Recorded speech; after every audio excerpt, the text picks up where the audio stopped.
Caros alunos, tudo bem? É, então, vamos dar continuidade à nossa aula da biologia dos quirópteros, né?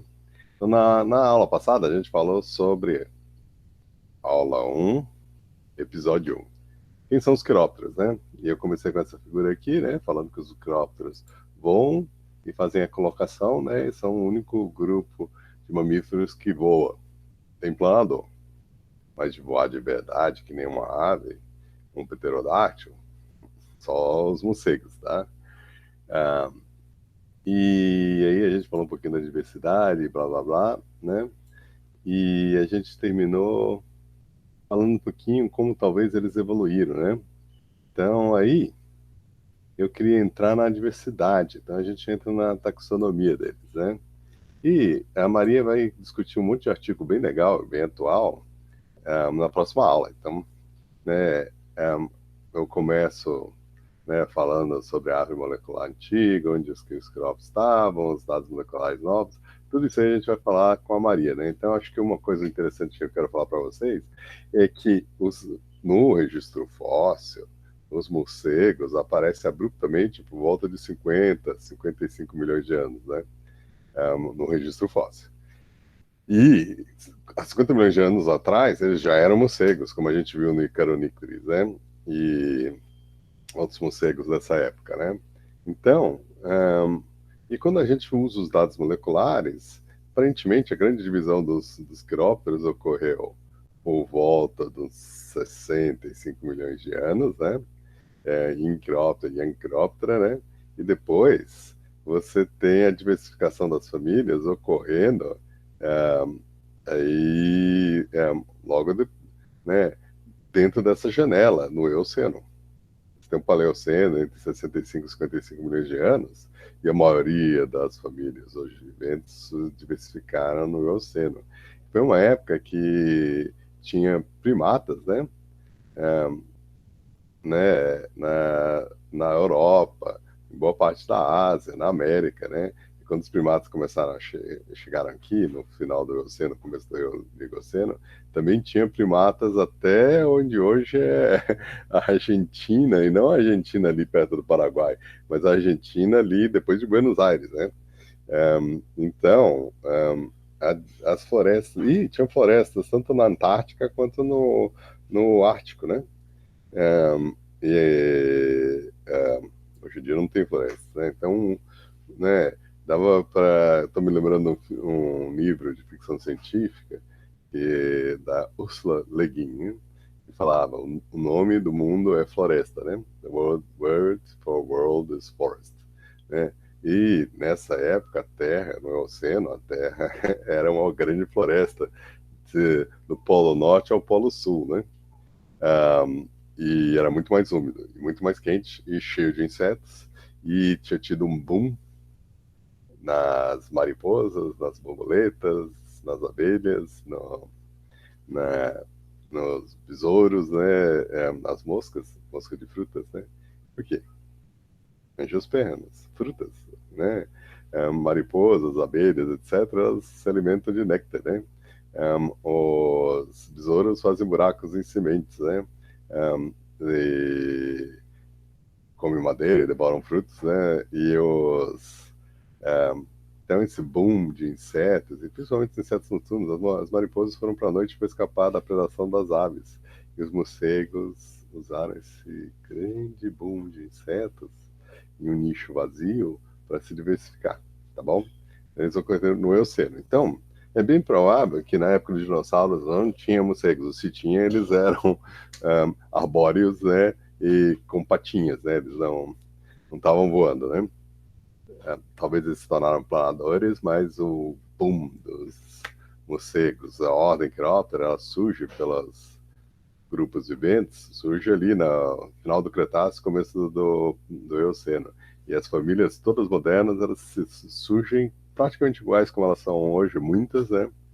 E é interessante, porque o ser humano se tornou humano, ou sei lá, como quem que a gente consideraria humano, assim, de que você olhar no ônibus e achar que é uma pessoa. Normalmente Homo erectus, né? talvez Homo habilis, né? Às vezes você pensaria, porque eles, para fazer ferramentas, talvez eles tinham começado a perder os pelos, né? Você pelo menos acharia, nossa, o que que tem? Não vou olhar, mas aquela pessoa é diferente. Mas, e Australopithecus, você olhar e achar que era um chimpanzé bípede, né? Então, o Homo, e principalmente o Homo erectus, a partir do Homo erectus, você ia considerar a gente, né, sem pelos, e andando completamente bípede, capaz de correr e tudo, né? Então, veja, uns 2, 3 milhões de anos, né, no máximo. Enquanto que os morcegos, aos 50 milhões de anos, não existia dúvida, você olhava e aí só morcego, né? E os ursos surgem ali no Plioceno, eles começam a se diversificar, né? Então não tinha antes, né? Então, ou seja, né, eles perderam a cauda e começaram a ficar com cara de urso, né? Então, nos últimos, o quê? Máximo 10 milhões de anos que você tem ursos que você fala, ah, isso é um urso, né? Então, os morcegos eram morcegos. Então, os cavalos eram também um cachorrinho, né? Os, os macacos, né? Pareciam insetívoros das árvores, né? Não existia macacos modernos, né? Os, né, os ursos e pessoas não existiam, só foram existir bem depois, né? Então isso aí é bem interessante. Bom, essa aqui a gente vai discutir com a Maria, né? Então vamos falar então direto na diversidade, né? Então, Pteropodide, que está aqui, ó, você vai ver, Pteropodide, Lolopide, Possidiride, Megadermatide, Casinectiride, Rhinopomatide, Nictiride, Balononide, Filostomide, Mumupide, Noctironide, Furipteride, Pteropteride, Mistacinide, Misopodide, Bispitironide, Molocide, Natalide. Esses são nomes, se você nunca estudou morcegos, né? Então, para a gente entender um pouquinho quem é quem, entender essas áreas filogenéticas, vou falar para vocês, tá? Então, Pteropodide, eles não têm a colocação e eles têm esses crânios, né, em que os dentes são bonodontes, né, e são usados, e os olhos são bem grandes, porque eles são bem visuais, eles não têm a colocação, né? Eles comem muita fruta, então os dentes de insetívoro ficaram quadrados, né, para eles poderem comer, como um porco ou um macaco, né? Eles comerem fruta com facilidade, né? E eles têm uma distribuição, essa aí é antiga, né? Vou mandar um artigo para vocês, né, com a distribuição atual, né? Mas são 184 espécies, 42 gêneros, né? Eles têm uma garrinha no dedo, né? Além desse dedo, o dedão, no primeiro dedo eles também têm uma garrinha. Microquiróptera não tem. Então, isso já... Veja, então onde ele ocorre? Na África, na Índia, nessa região ali que vai da Birmânia, Vietnã, Tailândia, sul da China, né? Inclui as ilhas oceânicas, né? Em várias ilhas da Oceania eles conseguiram chegar até lá, e a Austrália, tá? A Austrália tropical, né? Então aqui eles têm esses que comem frutas, né? Mas também tem os pequenininhos, com uma língua bem comprida, que comem néctar. E a gente vai ter um bloco só de Pteropodide, né? Aqui é em Balanoride, né? Em Balanoride, eles são pantropicais, né? Se você olhar eles ocorrem na América do Sul, além de ocorrerem na África e na Austrália, toda a Austrália, ilhas do Pacífico, e na Índia e no Vietnã e assim por diante, né? E eles devem ser bem antigos, né? Aí pela molecular também diz isso, né? E eles conseguiram, quando os continentes estavam próximos, eles conseguiram ir para todos os continentes, né? Fora a Antártica, né? Mas eles são tropicais, né? E veja, o crânio deles, eles têm a premaxila, ela não é conectada aqui, então só tem os braços nasais, eles não têm esse braço aqui embaixo. Então o crânio deles parece ter um buraquinho, tá? Se vocês olharem, esses dentes são bem de lamnodontes. Isso aí é típico de um insetívoro. Então, olha, compara com o dente de um frugívoro, né? O dente frugívoro quadrado, né? O Balanoride é de lamnodonte, né? Isso aí é bem, né? Então, as premaxilas não se encontram. Tem esses processos pós-orbitais. Isso aí é bem legal, né? Vejam isso né, nesse crânio, né, que vocês vão ver no laboratório. Eu falar, veja no laboratório, mas não vai ter. Aí, ó, tá antigo, né? 51 espécies, 13 gêneros, né? Atualmente mais, né? E uma coisa que eles têm é essa glândula, e principalmente nos machos, né? Bem desenvolvida nos machos, em que ele usa para mesmerizar as fêmeas. Você vê, ele fica com o harenzinho dele, aí ele voa, ele fica em frente das fêmeas e fica fazendo assim, voando e soltando o cheiro dele, né? Mas eles também têm glândulas em vários lugares. Tem uma glândula no queixo, né? Eles pregam nas costas das fêmeas, o filostomide faz isso também. Então, você pode encontrar eles assim na parede, um grupozinho. Às vezes eles estão num galho, é um depois do outro, né? Então, provavelmente é um machinho e várias fêmeas, né? Também pode ser um grupo de machos solteiros, né? Adolescentes, né? Procurando um, um harém para chamar de seu, né? Bom, aqui é Rhinctis naso, isso aí com essas listrinhas, Sarcopteryx bilineata também. Eles têm essa listrinha nas costas, então eles são bem bonitinhos, eles ficam na vegetação ou nos galhos, né, no tronco das árvores, e às vezes em paredes de pedra, né? Bom, Rhinopomatide, veja, o, a premaxila é separada, mas né, ele não deixa aquele buraco, né? O braço nasal, ele se junta. O braço palatal é presente mais pequeno, tá bom? Então, ele tem um buraquinho, mas ele não chega a ser dividido, né? E eles têm esses dentes bem de lamulodontes, porque eles comem insetos, né? E eles têm essa região lacrimal inflada, né? E eles são encontrados na África, né? Principalmente em lugares secos e quentes, né? Então, por exemplo, o Egito, Marrocos, e assim por diante, né? Sudão, isso aqui, mas não ocorre no deserto, né? E também ocorre em áreas abertas e secas da Índia, da Arábia Saudita, e nessa região aqui que inclui a Malásia e essa primeira ilha aí, né? Acho que é que a gente tem Bornéu, Java, Sumatra. Acho que essa ilha aqui é Sumatra, tá? E são poucas espécies, tá? Eles têm esse rabinho de rato. Esse é bem típico, tá? E no Pomatide. Então, é bem menos diversa do que em Balonuride e bem menos diversa do que Pteropodide, 184 espécies, né? Aqui, olha ele, um deles aqui, né? Então, Rhinopomatide, né? Então, ele tem essa coisa. Crasionichteride é um que está ameaçado de extinção porque tem poucos. Ele é bem pequenininho, tamanho do dedão, né? Ele é encontrado na Tailândia, né? E na Birmânia, né? Então, é uma espécie e um gênero, né? Poucas cavernas, né?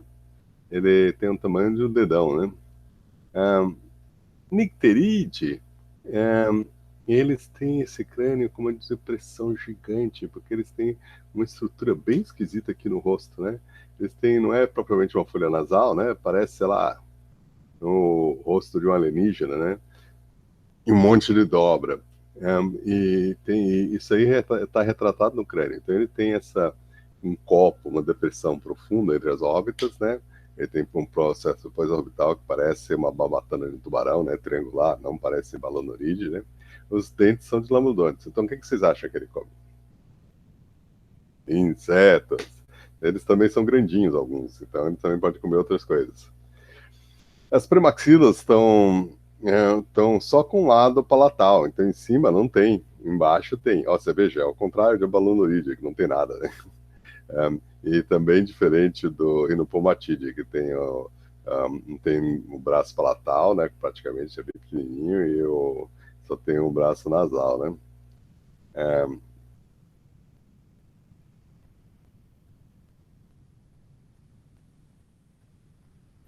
Que mais? Acho que a gente viu tudo de Nicteride, né? Eles são esses morcegos aqui com as orelhas bem grandes, porque, ó, olha o tamanho das orelhas. E eles estão encontrados na África, na Arábia Saudita, e eles também estão ausentes na Índia, né? Tem 16 espécies de um gênero.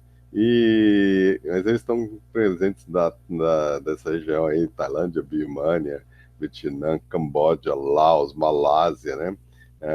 Sumatra, Java, isso é Indonésia, né? Bornéu, né? E eles são voadores lentos, porque eles comem animais, insetos e pequenos vertebrados à superfície, né?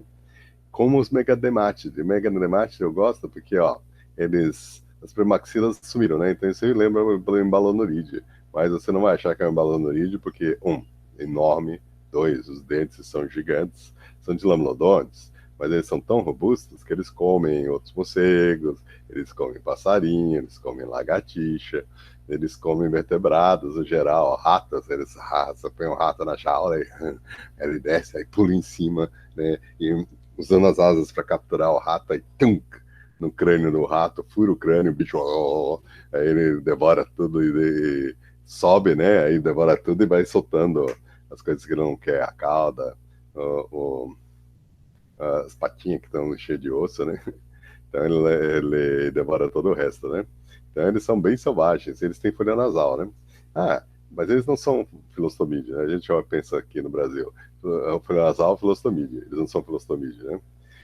Eles são megademátides, eles são os maiores morcegos, quer dizer, os maiores morcegos são Pteropodidae, mas megademátides tem morcegos bem grandes, né? Uma maneira de você, se você visse um megademátide, muitos têm uma membrana entre as orelhas, né? Então as orelhas parecem que são uma orelha, né? Uma unioleira, né? Porque as membranas se unem, né? Então, aí tem como se fosse uma membrana entre as duas orelhas, né? É como que quisesse que tá querendo ficar com uma orelha só, né? Morcegos que emitem som pela boca não tendem a não ter folha nasal, né? E morcegos que emitem som pelo nariz estão emitindo som pelo nariz, né? Eles tendem a ter essas folhas nasais, né? Nicterídeo também faz isso. Crassenectrídeo não faz isso, né? Inopomatídeo não faz isso, eles emitem na boca, né? Embalonorídeo não faz isso. E Pteropodídeo não faz nada, né? Porque tem umas poucas espécies, rosetas. Eles fazem a colocação com estalo na língua, né? Ou seja, evoluiu independente, né? Nicterite, pá. Megademátides são bem legais, muitos são bem grandes. Por exemplo, na Austrália, o Ghost Bat é um dos maiores microquirópteros, do tamanho de Vampirium spectrum, né? E eles têm esses caninos duplos só para você. Caninos duplos, né? Rhinolophidae, alguns são bem grandes também, eles também emitem um som pelo nariz, então eles têm essa folha nasal, só que essa folha nasal parece, sei lá, né? A cara de um monstro, de um alienígena, né? Do Star Wars, né? Na cena do bar, né? As premaxilas têm os braços palatais, mas os braços nasais são ausentes. Então parece que tem, sei lá, os incisivos vão com um ossinho para cá, mas não tem esses lados aqui, né? Então tem esse crânio que tem esse buracão aqui, né? Por causa que a folha nasal tá aí. Então veja, isso aí está retratado no crânio, está retratado no crânio aqui também, ó. E está retratado nos nicterídeos também, né? Tem folha nasal e o crânio fica bem diferente porque está emitindo som pelo nariz, né? Os golfinhos também, eles têm um crânio bem estranho. Você tem aquele melão ali que é usado como uma lente para focar a colocação que eles emitem, né, na traqueia, né? Então aqui, olha, não parece Star Wars. E eles não são encontrados no Brasil, que nem Megademate também não é, Pteropodídeo não é, são todos de lá, né? Então aí começa a fazer mais sentido esse mapa aqui, e a Maria vai conversar com a gente, eu acho, né, desse artigo que mostra que, né, ó, os grupos externos são encontrados na América do Norte, né, o Lipotífras, Tartiodactylus, isso e aquilo, né, e Caronícteres é encontrado na América do Norte. Aí azul, Europa, né, Archanicteris, Racionicteris, Paleonicteris, então Canonicteris, que a gente já viu, e esses outros aqui são encontrados em Messel, né, na Alemanha, né, naqueles depósitos super bem preservados, inclusive com escamas de mariposa na barriga, né? Mariposas vivem de néctar, angiospermas, né? E foram para a noite para fugir das aves, mas aí os morcegos foram atrás.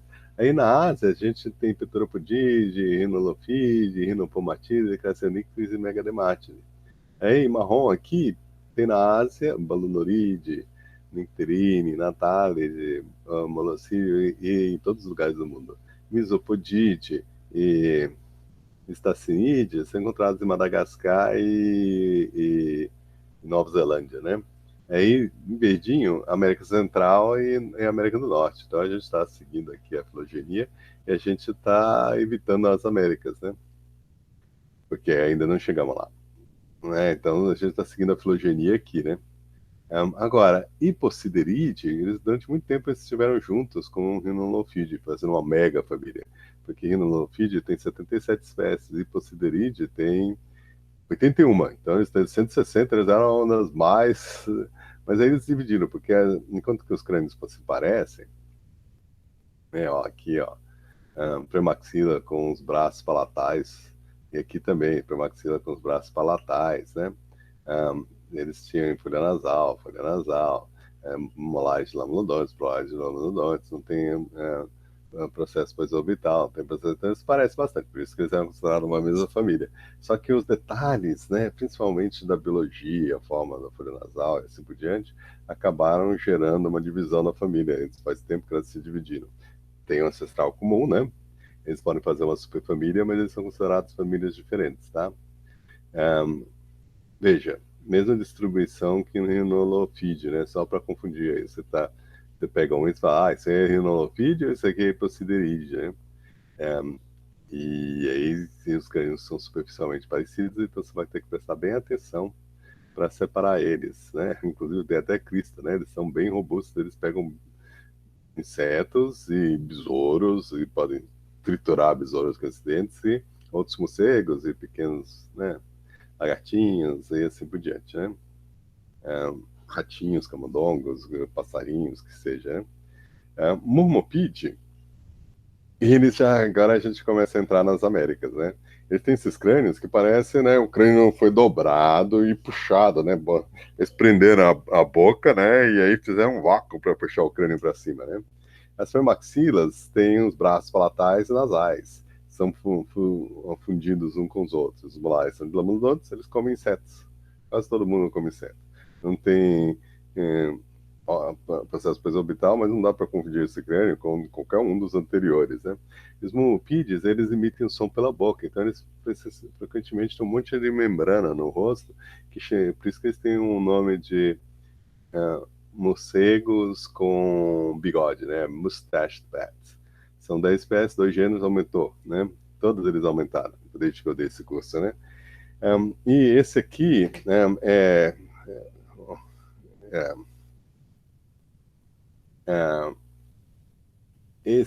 essa espécie em particular, né, Mumpide por causa do Mumops, né? Esse aqui, se não me engano, é Pteronotus, esqueci qual deles, né? Mas ele é conhecido como um morcego com as costas nuas, né? Mas aí, quando você pega um deles, você percebe que a costa não é nua. É que as membranas, ao invés de elas se inserirem aqui, elas se inserem perto ali da base da coluna, né? Então, quando se levanta a asa dele, você vê que é peludinho, peludinho, peludinho, peludinho, peludinho, até quase o meio das costas. Aí ele faz assim, aí ele cobre com pele o pelo dele, né? Então, ele é bem interessante. Você pensou o morcego. Esse morcego, ele não é, só olhando a hora aqui, né? Esse morcego, ele não tem as costas nuas. Ele tem a membrana nas costas, né? Clostomidia é o que eu mais gosto, né? Porque acho que o meu laboratório tem estudado muito eles, né? Mas também a gente tem usado na colocação, então também é interessante Velocide, Vespertilionide e assim por diante, né? Mas Clostomidia eu pessoalmente adoro, né? Eles têm essa folha nasal bem grande, então é fácil de identificar eles. Eles têm premacila completa, fundida entre os outros, e né, os dentes são de lamulodontes, né? A folha nasal torna eles muito fácil de enxergar, né? Enorme variação de crânio. Então, aqui é Crotópteros, né? Que come insetos e pequenos vertebrados, né? E a Métrida, ele é da família Pygoderma e assim por diante, eles, Centuriocenex, né? Quer dizer, família não, do grupo, né? E eles são os molares, veja, eles são bem diferentes do padrão de Lamodonte, porque eles estão virando molares bunodontes. E eles, na verdade, eles nem parecem com pteropodídeos, porque eles mais parecem com macacos. E dos macacos, os macacos predadores de semente.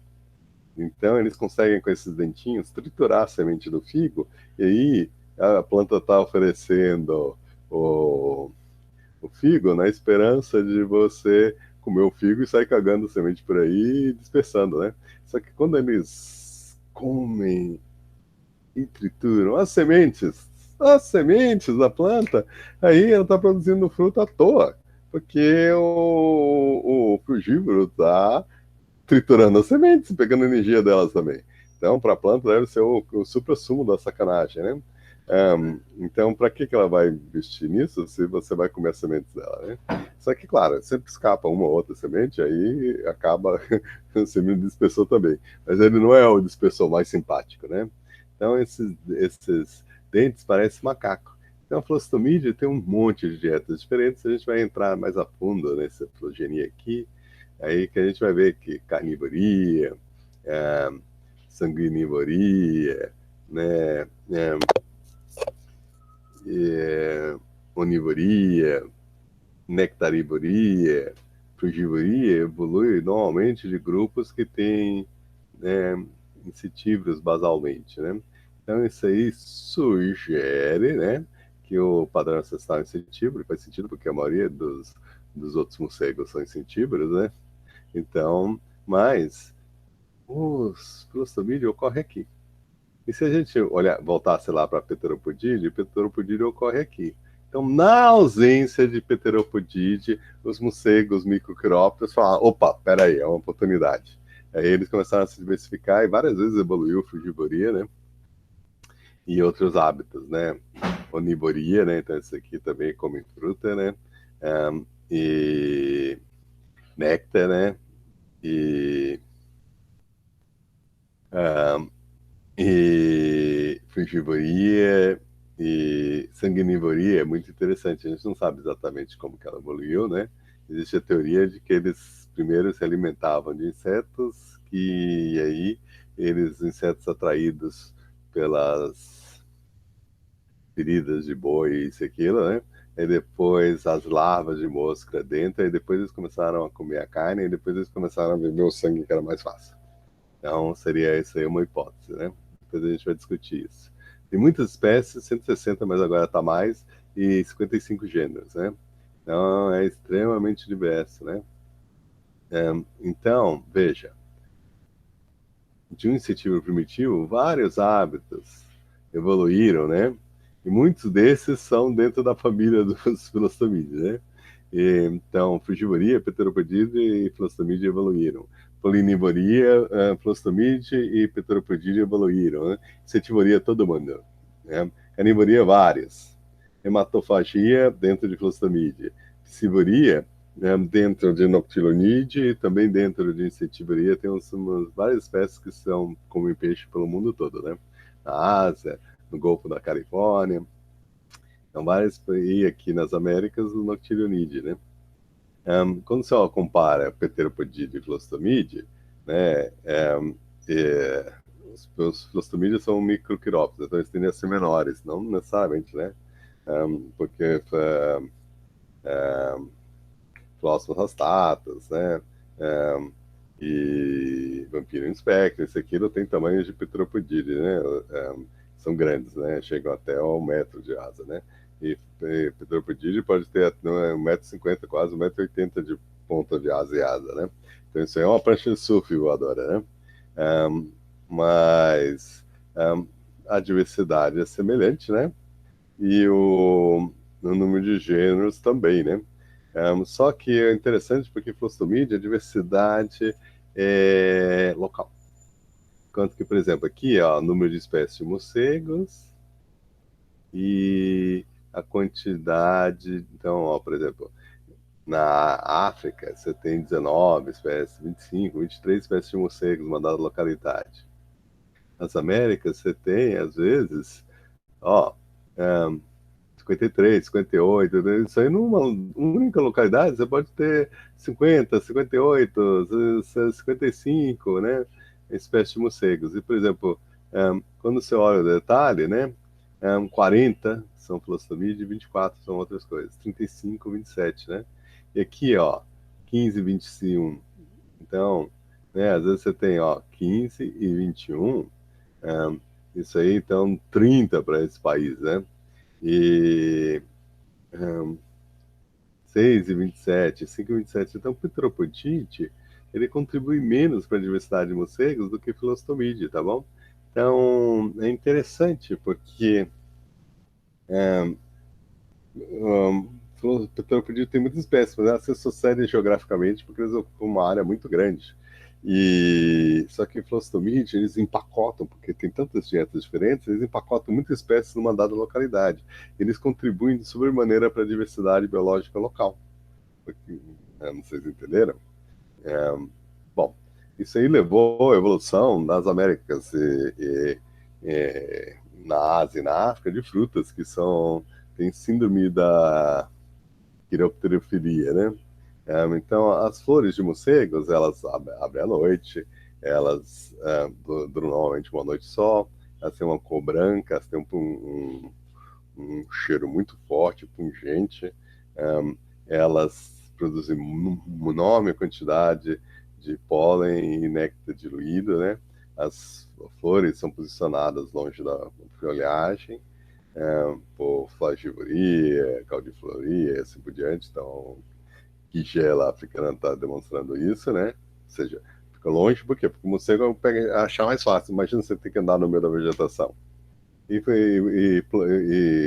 frutas que são atraídas, que atraem morcegos, a cor é sem graça, as flores produzem um odor muito forte, os frutos são grandes, normalmente do tamanho de uma manga, e os frutos são posicionados longe da folhagem, que nem a manga. A jaca é um bom exemplo disso, porque a jaca ela tem um cheiro extremamente fedido, a cor dela não é bonita, mas quando ela cai e se rompe no chão, ela atrai muito morcego, né? E os morcegos saem, levam as sementes e dispersam elas. Então isso aí é um artibeu, né, fazendo dispersão. Com, né, e aqui é a comparação da diversidade de beija-flores, claro, aves, tem 8 mil aves, né? Tem o dobro de aves do que de mamíferos, né? Então, e beija-flores são antigos, eles tiveram tempo de se diversificar bastante. Só que dito isso, o, a curva da diversidade é semelhante, né? Então, desse lado aqui, 100 espécies, desse lado aqui é 10 espécies. Então, né, se você tem que dividir por 10 para ter o real tamanho do número de espécies. Mas, fora isso, os trópicos têm mais do que. Por quê? Os trópicos têm mais do que, por exemplo, o Canadá ou a Patagônia. Isso. Para você viver de néctar ou de fruta, você tem que ter néctar e fruta o ano todo. Isso aí é os trópicos. Na região temperada, às vezes podem até migrar para lá, comer fruta e néctar no verão, e depois eles têm que voltar, tá bom? Então, nas altas latitudes, beija-flores, né, e morcegos glossopagíneos, né, são menos diversos, né? Por quê? Porque tem menos frutas e menos flores, principalmente as flores, que eles se alimentam de néctar, mas eles também podem comer um pouquinho de inseto. Tanto, né, quando um, né, um beija-flor está alimentando os filhotes, ela pega mosquitos no ar e para fazer os ovos e para alimentar os filhotes, que eles precisam de muita proteína, né? É uma coisa como glossófaga, né? Eles também comem insetos e ainda mais quando estão lactantes, e eles também comem fruta, né? Mas eles preferem néctar. Aqui eles também têm um que eu adoro, Tracops, inclusive o meu e-mail é tracops@gmail.com, né? E eles têm um monte de verrugas no rosto e eles se alimentam entre insetos e de sapos. Eles escutam sapo e quando um sapo canta, eles pegam, né? E talvez essas verrugas são para detectar o veneno do sapo e evitar comer aqueles sapinhos venenosos, né? Esse aqui é um filóstomos, né? Frugívoro e onívoro, né? Assim, olha que legal. Um morcego vampiro, né? Desmodos. Então, eles se alimentam de sangue dos vertebrados, né? Então, Flostomídea é estupendo, fantástico, a gente vai ficar horas falando sobre ele quando a gente falar sobre eles, né? Noctilionide, eles têm esses incisivos grandes, bem... Eles têm um monte de molares e lamodontes que eles usam para triturar peixe. E os braços nasais da premaxila são compridos. Eles não têm buracos no foramen anterior. Tá vendo esse buraquinho aqui? Deixa eu ver o crânio. Ó, aqui, ó. Tá vendo esses buraquinhos aqui? Buraquinho aqui, buraquinho aqui, buraquinho aqui, buraquinho aqui, buraquinho aqui. No meu crânio. Ó, tá vendo esses buraquinhos aqui? Então, não, não está presente neles, né? Não está presente no noctilunídeo, ó. Não tem os forames, eu ia falar foraminífera, né? Os forames palatais anteriores, né? Isso aí é interessante, isso é uma bela dica, né? E ó, esses incisivos estão aqui para cima e são bem grandes, né? Então, só para fechar aqui, eu esqueci de falar bem dos crânios. Olha a diversidade de crânios.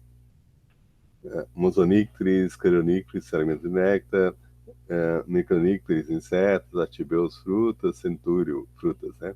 Então, essa diversificação de dietas está retratada nessa diversificação de crânios, tá bom? Então, os crânios mais variados são Clostomídeo. Ah, bela, mas Clostomídeo. Noctilionide come peixes, não tem muitas espécies, 2 espécies, um gênero, né? Ocorre aqui na América Central, né? E as Américas, né? E eles têm esses pezões gigantes, com garras gigantes, que eles usam para pescar os peixes. Só que, claro, o noctílio são 2 espécies, e uma das espécies parece que pega os insetos na água, né? Leporinos pega peixe, albiventes pega insetos flutuando na água, né? Então talvez foi assim que evoluiu o hábito, né?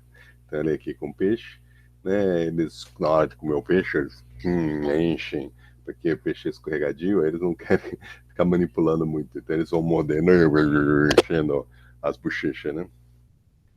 Mistacinídeos são endêmicos da Nova Zelândia, né?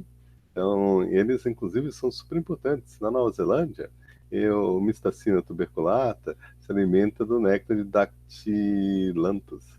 Então, a extinção deles nas ilhas maiores fez com que essas plantas se tornassem extintas, tá? Eles eram uma das, né, eles eram uma das poucas espécies de mamíferos lá presentes, então eles são bem terrestres, eles gostam, ficam andando no chão. Por isso que gatos e cachorros acabaram com eles. Misopodide, eles têm esse crânio de lamulodonte também, eles comem insetos, né? Eles não têm processos orbitais, o crânio dele lembra um pouquinho Rhinolophide, né? Não, desculpe, Embalunoride. Não, peraí. Então, o Misopodide, eles lembram um pouquinho um crânio. Aqui, ó, bem aqui.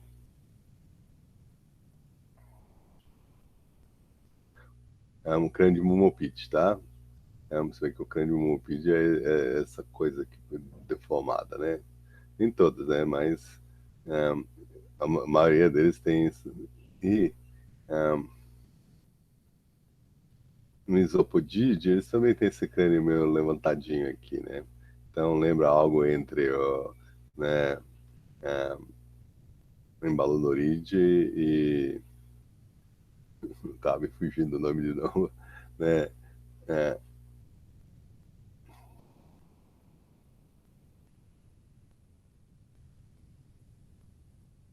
Mumopide, né?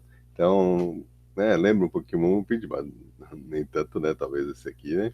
E Embalonuride, né? Por isso que eles falam aqui, ó, não tem processos orbitais. Mas não se preocupe, vocês nunca vão confundir eles, pois eles são endêmicos de Madagascar, né? Então, ó, Misopodide, Madagascar, Mistacinide, né? Tuberculata, Mistacinide, Nova Zelândia, tá bom?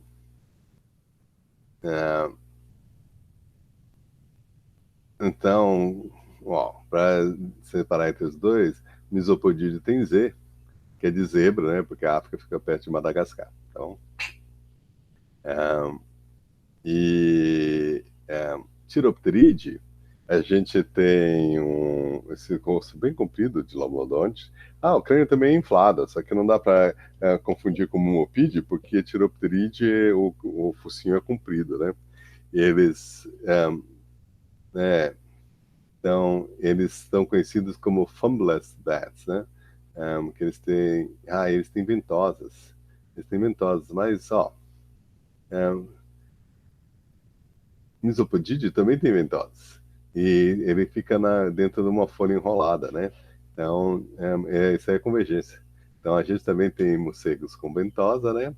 É, e, né, Pteropterídeo tem 3 espécies hoje em dia a mais, né? E são encontrados nessa aqui, né? Mata Atlântica, Mata Amazônica e nessa região onde os maias habitavam, né? No México, Belize, e assim por diante, né? Cheio de floresta. E eles gostam de ficar no meio da vegetação. Então, aqui a gente tem Pteropterídeo, Pteroptera tricolor, né? Dentro de uma folha enrolada. Isso aí fica enrolado uns dias, depois ele abre. Então ele tem que ficar mudando de casinha. E aqui a gente tem Pipistrellus anus, que não tem uma ventosa, mas gosta do mesmo abrigo, né? Então isso é uma convergência. Eles gostam de ficar no meio da folha de palmeira, porque ela está enroladinha e aí eles cabem lá dentro e somem do mundo, né? Peripterídeos são os thumbless bats. Eu comecei a falar que na verdade é por causa da ventosa, né? Só que quem é thumbless bats são peripterídeos, né? Eles têm crânio que realmente parece também com um, Chiropterídeo, né? Meio infladinhos assim, né? E só que uma característica marcante deles eles não têm dedão. Tem 2 espécies de gêneros também nessa região aqui. Então, Natality, ele tem os crânios mais compridos e ele não é inflado para cima, né? Também come insetos. E são várias espécies, 8 espécies, 3 gêneros, encontrados aqui na América Central, né? E Vespertilionide, premaxilas separados, não tem braços palatais, mas bem de lamnodontes. Um, e, varia, né? Alguns têm o esses ossos aqui no meio completamente ausentes, outros têm o braço palatal e aí é mais completo, tá bom? Então é variável isso aí. Então, os premaxilas são separados, não tem braços palatais, mas não é invariável. Esses aqui praticamente tem isso, né? Esse aqui não, um braco maior, né? Alacírios epitésicos, né? Que mais? Não tem processo pós-orbital, precisam confundir com embalunorídeo, né? Os incisivos são pequenos, separados medialmente, né? Isso aí, se você tirar isso aqui, vocês vão ver o buraco melhor, né? Isso aqui é cartilagem, né? Tem muitas espécies, 407 espécies, 48 gêneros. Estão em praticamente todos os lugares do mundo, né? Tem uma amplíssima distribuição. Eles têm uma cauda completamente dentro da folha nasal, né? E estiotos são com orelhas compridas, né? Miotes com orelhas curtas, né? Estiotos com forrageia próximo da vegetação, né? Miotes pode estar mais longe. E Nyctalos laceopteros, de Vespertilionide, foi encontrado apenas na dieta. Então, eu acho bem interessante, né? Porque esse morcego que é predominantemente insetível, não necessariamente ele come. Aí eles falam, não, é porque ele achou que era um inseto, por isso que ele comeu penas. Mas aí depois foi comprovado por radioisótopos que na primavera a gordura vem de aves, não insetos. Porque é diferente a gordura deles. Então, eles estão comendo aves, né? Principalmente os jovens que estão migrando e são meio bobinhos, aí eles pegam, né? Agora, então esse aí é grande e está pegando aves de quase o mesmo tamanho, tá? Molossid, eles também são uma família, né? Eles têm esses lamodontes bem grandes, as maxilas são fundidas, né? Tem processo pós-orbital, mas eles têm esse, né? Parece o alien, um crânio do alien, né? E eles têm essas asas curtas e, o Vespertilionide, toda a cauda está dentro da membrana, né? E a cauda é comprida. Aqui a cauda é comprida, mas a uropatágio vai só até a metade. Então você tem o rabo se estende além do uropatágio. pernas são curtas e robustas, os pés são largos, porque eles sobem e descem na parede com facilidade, né? Eles gostam de paredão, né? De pedra e assim por diante, né? Então, aqui é o Mops e Tadário, alguns são grandes, são 98 espécies de 16 gêneros, então também são bem diversos. Ocorrem em boa parte do mundo, né? E, bom, é isso. Então, deixa eu fechar aqui essa parte, né, da diversidade. Falei tudo isso para vocês terem uma ideia melhor quem é quem. E quando a gente discutiu a filogeria, né? Então, deixa eu parar a apresentação. Parar a apresentação. E aí, agora eu quero parar a gravação. Gravando. Onde que eu paro a gravação mesmo? Interromper a gravação. Tchau.